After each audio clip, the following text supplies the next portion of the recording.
And we have 4 main characters, 4 different kinds of gameplay, so you can choose whichever you like best. You can indulge the narrative of the character you like best. There's a lot of choices you can make here that are really custom tailored to different types of players.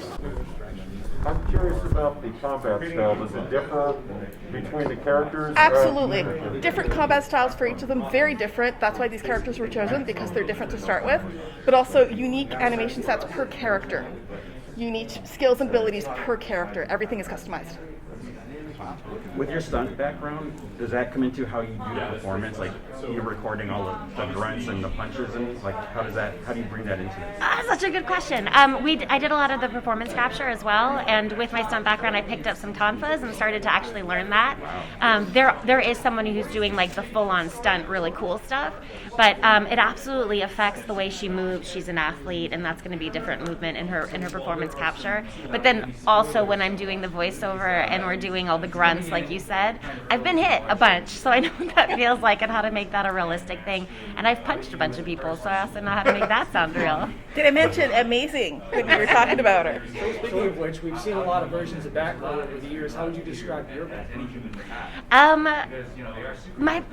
Our Batgirl. I like to think of it as, Voltron. There's a bunch of different things that go into creating each of these characters. But our Batgirl is always the adult in the room when she's dealing with all the other knights. She's got the sense of humor, she's got the intelligence, she's got the strategy.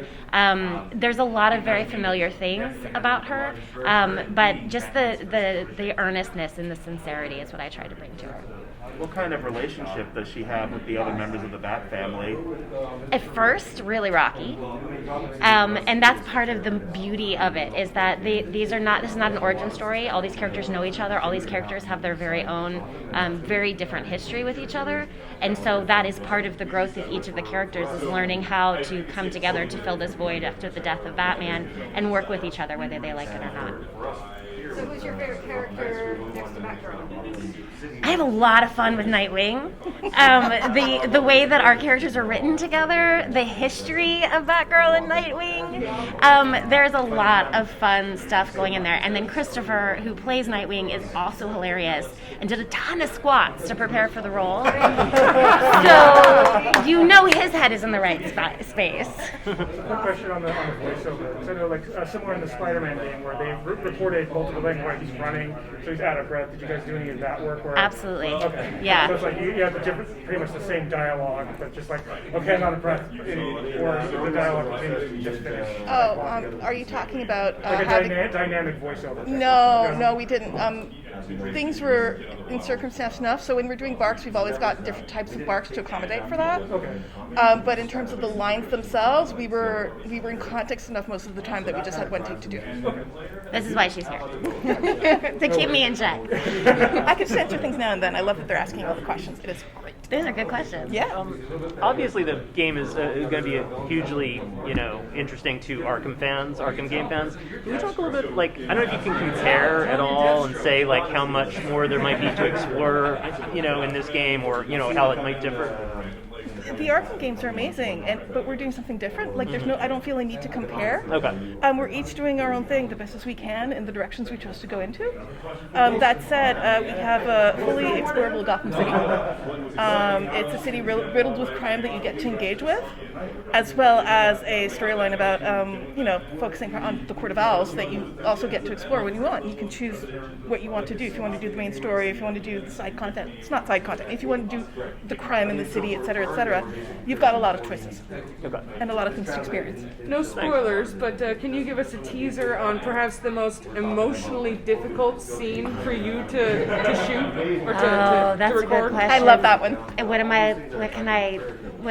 Can't talk about the character arcs. I can't talk about the character arcs. We can tell you there are character arcs. We can tell you that there are, in fact, very emotional scenes. Yes, we can tell you there are emotional scenes. We can tell you there are some we shared with the team, and people were like the crying emoji and everything. That are gorgeously written, and clearly coming from a place of research and love of the character and love of the world.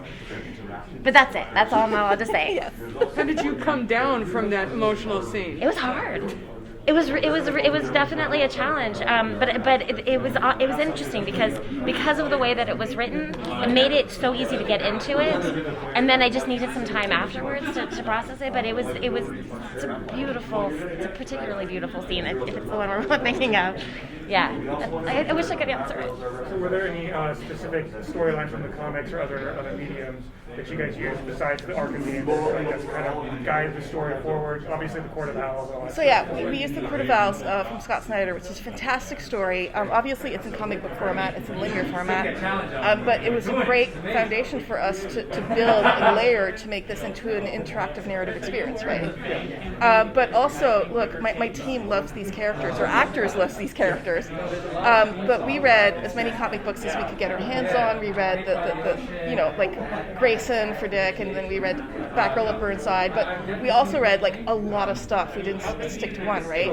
And also, my writers are fans of the characters, and I had one writer per character who owned that voice, who owned that story, who kept it consistent throughout the game. And how does like playing with the different characters, like, because I know you can switch, you can go back and does the different characters affect the gameplay? Is like, are there certain levels or areas that might be easier depending on your skills? So depending on how you want to play in your play style and what you think is easier or not, you can swap characters to play a mission, and maybe you want to go and just, hit things, or maybe you just want to go and sneak around, but every character offers you a different way to play through a level. But you can also go, I want to experience the story of this character, and just stick to one character for all of it if you want. But you can swap out in the middle of it as you go. And then you can do the co-op as well. Is that like, can someone just jump in at any time? Does he have to... I believe so, you can in co-op, yes. You might want to check with PR to confirm that. Yeah, Patrick. Can you describe this version of Gotham City? Because some, lean into more of an Art Deco, operatic thing, and then others are like this really urbanized, like, Oh man, That's a great question. our open world team and our art team and our art director did so much research on this, and I wish they would be here to answer you on that. It's neon noir. It's based on the grittiness and the texture and everything that comes with Court of Owls, and that is pervasive throughout our city. But if you ever get a chance to talk to our art director, please make sure you ask him that question. Maybe you can talk to Keo about that. He's going to have a lot to tell you about that. Dan did a great job with it. It's a city that breathes and lives atmosphere. Who's your own favorite Batgirl? Oh. Any screen version that you're particularly I fond of? really like Stephanie Brown, Cassandra Cain. I love all the versions of Barbara Gordon. I love Barbara Gordon as Oracle. I've had a long love affair with Batgirl for a while, just because for a long time she was one of the only women you'd ever actually see in the comic book world. But my first was Barbara Gordon, and then I fell in love with Stephanie, and Cassandra Cain is just a whole other experience. Yes. So like, yeah. So it's like a Sophie's Choice situation to ask me for my favorite, but they've each brought something so cool to the world. What are you bringing to your version of Barbara to kind of set her apart from other ones that we may have seen animated? It's so hard because I've loved every version of her that it's hard to think of myself as trying to make her different. I don't necessarily feel the need to like make her my own. But the thing that I've loved, that I'm pulling in the traits that I've loved about her through time. So her sense of humor, her intelligence, and her earnestness and sincerity in every moment has been the things that I've always responded to her through everything. And this is also recently after her recovery. Yeah. So is that like coming to the storyline or abilities? Like, is there a reference? It is referenced, and it is. It is an organic part of who she is as a character. Yeah. The Belfry was hers before, and there are signs of that that are easy to see. There's a moment that I can't tell you about that will reflect that history very well too in our cinematics. But it is absolutely acknowledged and integral to who she is. Yeah, and one of the things that I will say is that it was really important to me. It was one of my first questions when I was talking to them about how do we address this fact, right? Because Oracle was such an important character in comic books for so many people, and how do you address this? And they had put so much thought and so much love into figuring out what that journey was for her, so that it wouldn't be something that dismissed anybody. And we were And that very was really fortunate. important. We were very fortunate to get to work with Able Gamers about this. So they reviewed all of our scenes, all of our lines. We consulted with them. They gave us advice. We're responsible for anything in the game, but Able Gamers really helped us direct into a positive direction. Yeah. I don't know if you can address it, but with co-op, do we know if cross-play is going to be in play yet, or is it I do local not. co-op? I do not have that answer. I'm sorry. I don't know. You'll follow up. Thank you. One more? One more. So, How does the? Oh, you can go well, ahead. from conceptualization to launch, what are you both proudest about bringing to life with this game? Honestly, the characters and how they interact with each other. Not as superheroes necessarily, but the spaces in the Belfry during the day when there are people who are like learning to adjust to these situations and how they react to how the story progresses and gel together as a team. We worked really closely with cinematics and animation for that, and the growth and the changes of those relationships. And, like that was my first goal, was to really show that, and we kept to that. We were faithful to it, and I'm really proud about that. Thank you, everyone. These were really good questions. Thank you. Which one's yours? This one, right?